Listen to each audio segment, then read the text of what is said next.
ବାପା ବାପା ଏ ଚିଠିଟା ବାନ ଦାଦା ଦେଲା। ହଉ ଭଲ କଥା। ବାନ ଦାଦା ମତେ ଚକୋଲେଟ ଦେଲା ଆଉ କହିଲା ଏ ଚିଠିଟା ତୋ ବୋଉକୁ ଦେଇଦେବୁ।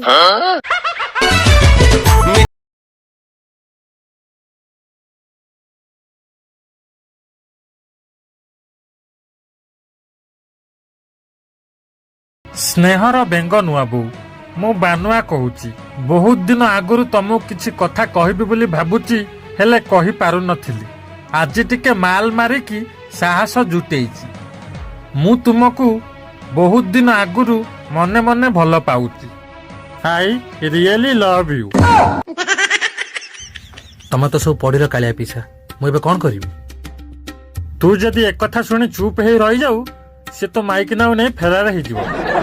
ତାକୁ ଭଲସେ ପାନେ ଦବାକୁ ହବ। ତୁ ଏକା ପାରିବୁ? ସେ ଶଳା ହୁଣ୍ଡାଟା କୋଉଠି ଜାଗା ଅଜାଗା ଦେଖି ମାରିବ। ଆଉ ଯଦି ତାକୁ ଡରିଯିବୁ, ସବୁଦିନ ପାଇଁ ମାଇକିନାଟାକୁ ହରେଇ ବସିବୁ। ମୁଁ ପାରିବି ପିସା? ଯଦି ଆଜି ମୁଁ ଡରିଗଲି, ତାହେଲେ ସାରା ଦୁନିଆ ମତେ ମାଇ ପଛଉଣ୍ଡ ବୋଲି କହିବ। ମୁଁ ଲଢିବି ପିସା, ମୁଁ ତାକୁ ଦେଖେଇଦେବି ମୋ ବଡିରେ କେତେ ତାକତ।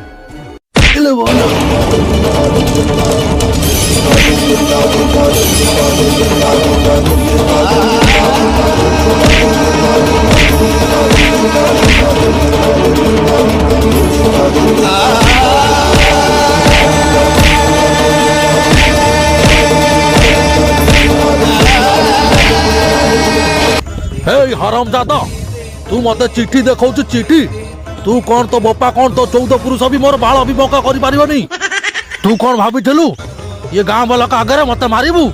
तू सोळा मते चिन्हिनु? बानुआ मु बानुआ। अबे बेंग नुआ बो मोर केही भी हम मझिरे आसीबो, काहा को छाड़ीबिनी, काहा को बिनमो पाड़ी के रखि देबी गट्टी गट्टी की। हाय सोळा हरामजादा।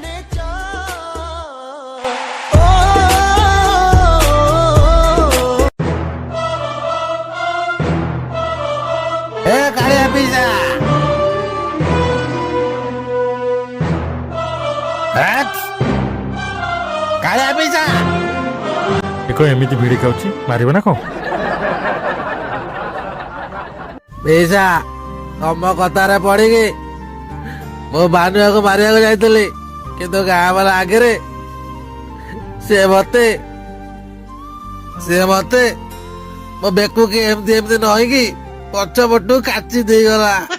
ଆଉ ଏ ଶଳା ଗାଁ ବାଲା ସବୁ ଦେଖୁଥିଲେ। ଶଳା ଯାହା ମୋର ଟିକେ ଇଜ୍ଜତ ଥିଲା ସବୁ ମାଟିରେ ମିଶିଗଲା। ଛି ମୋ ବାଳ କାମ।